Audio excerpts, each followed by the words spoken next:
Shalom saudara-saudara yang dikasihi Tuhan Yesus Kristus. Selamat pagi, salam sejahtera buat saudara semua dimanapun saudara berada. Damai dan sukacita oleh Roh Kudus melimpah senantiasa dalam hati dan kehidupan saudara semua. Sebelum kita mendengarkan renungan firman Tuhan, mari kita berdoa. Bapa kami yang di surga, Bapa di dalam nama Tuhan Yesus Kristus, kembali kami bersyukur karena kebaikan-Mu sampai saat ini. Di hari yang baru ini, kami merindukan kekuatan dari firman-Mu. Berikanlah kami hikmat untuk dapat mengerti sabda firman-Mu ya Tuhan. Terima kasih Tuhan.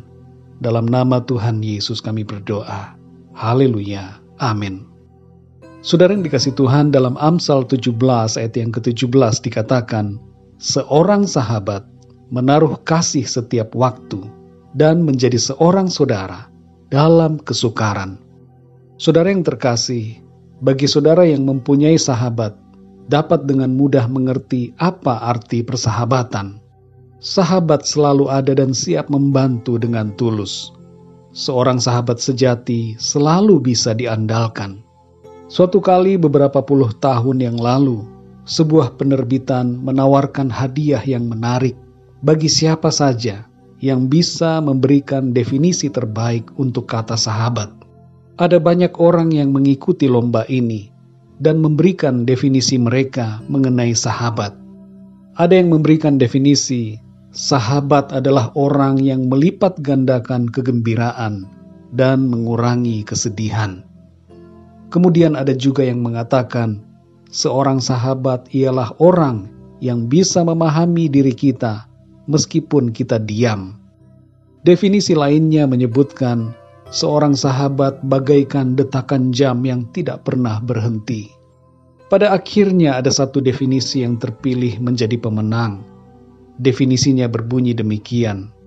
Seorang sahabat ialah orang yang menemanimu di saat semua orang meninggalkanmu. Saudara yang dikasihi Tuhan, dalam Amsal 17 ayat yang ke-17 ini dikatakan, seorang sahabat menaruh kasih setiap waktu dan menjadi seorang saudara dalam kesukaran. Ada satu hal yang tidak dapat terpenuhi oleh manusia dalam ayat ini, yaitu dalam bagian kata setiap waktu. Kasih manusia seringkali terbatas dan tidak setiap waktu. Tidak selalu seorang sahabat bisa benar-benar menjadi saudara dalam kesukaran, oleh karena keterbatasannya. Kita semua pada umumnya ingin memiliki sahabat yang baik. Tapi kita sendiri punya keterbatasan dalam menjadikan diri kita sebagai sahabat yang baik bagi orang lain. Mengapa demikian, saudara? Sebabnya adalah karena keterbatasan kita. Kita manusia terbatas dalam kapasitas sebagai sahabat sejati. Lalu siapakah yang bisa menjadi sahabat sejati kita di setiap waktu dan menjadi saudara kita dalam kesukaran? Dia adalah Tuhan Yesus Kristus. Dia adalah manusia yang istimewa dan hidup sampai hari ini menjadi pembela kita. Dia juga adalah Tuhan yang Maha Kuasa, yang berdaulat atas kehidupan kita. Dalam Yohanes 15 ayat yang ke-15, Tuhan Yesus mengatakan, "Aku tidak menyebut kamu lagi hamba, melainkan sahabat." Kita semua yang percaya kepadanya adalah sahabat-sahabatnya. Dan dalam Yohanes 15 ayat 13 Tuhan berkata, tidak ada kasih yang lebih besar daripada kasih seorang yang memberikan nyawanya untuk sahabat-sahabatnya. Jadi saudara yang dikasihi Tuhan, sekali lagi, kita adalah sahabat Tuhan Yesus. Dan Ia telah memberikan nyawanya bagi kita, para sahabatnya. Saudara yang dikasihi Tuhan, dalam kesendirian, kesepian, kesukaran, dan keadaan apapun yang kita rasakan dan alami saat ini, sadarilah bahwa ada satu pribadi yang menjadi sahabat kita yang sejati. Dia adalah Yesus Kristus Tuhan kita.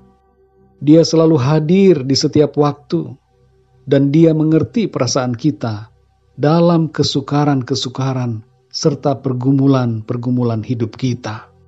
Tuhan menaruh kasih setiap waktu dan menjadi pribadi yang menolong kita dalam kesukaran.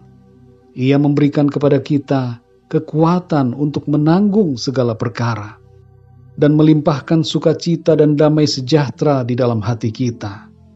Di saat semua orang meninggalkan kita, Tuhan Yesus selalu ada menemani kita. Mari kita berdoa, saudara. Bapa kami yang baik, Bapa di dalam surga, Bapa yang penuh kasih, Bapa di dalam nama Tuhan Yesus Kristus, kami mengucap syukur ya Tuhan oleh karena anugerah-Mu, oleh karena kasih-Mu kepada kami. Engkau sungguh baik buat kami ya Tuhan. Engkau tidak pernah meninggalkan kami, tapi Engkau selalu ada bagi kami. Kami bersyukur untuk firman-Mu ya Tuhan, yang mengatakan bahwa kami adalah sahabat-Mu. Sungguh suatu hal yang luar biasa, dan suatu hal yang memberikan sukacita, bahwa Engkau menjadikan kami sebagai sahabat-sahabat-Mu. Siapakah kami ini ya Tuhan? Kami hanyalah manusia-manusia yang berdosa. Kami tidak pantas dan tidak layak untuk disebutkan sebagai sahabat-Mu. Tapi oleh karena kasih-Mu kepada kami, Engkau mengangkat kami dan menjadikan kami sebagai sahabat-sahabat yang kekasih. Terima kasih ya Tuhan, kami mengucap syukur. Dalam segala persoalan yang kami hadapi, dalam kesendirian, kesukaran, dan berbagai pergumulan hidup yang kami hadapi, kami menyadari bahwa ada Engkau ya Tuhan, yang selalu ada bagi kami.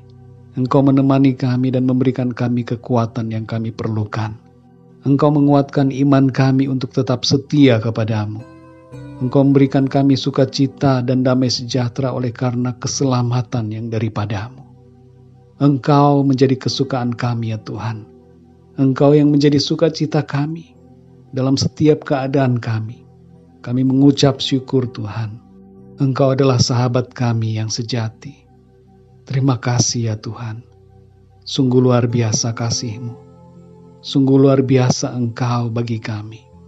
Engkau merendahkan diri-Mu dan menjadikan diri-Mu sebagai sahabat kami. Kami bersyukur ya Tuhan. Kami mengasihi Engkau ya Tuhan Yesus. Pimpinlah hidup kami ya Tuhan di sepanjang hari ini, agar dalam segala aktivitas, tugas-tugas dan pekerjaan kami, dan dalam segala hal yang kami lakukan di hari ini, semuanya itu menyenangkan hati-Mu. Tolong kami agar kami dapat menjadi sahabat yang setia kepadamu, yang taat dan menuruti apa yang menjadi kehendak-Mu. Terima kasih Tuhan. Terpujilah nama-Mu. Dalam nama Tuhan Yesus Kristus, Tuhan dan Juru Selamat kami, sahabat kami yang setia, kami berdoa dan mengucap syukur. Haleluya.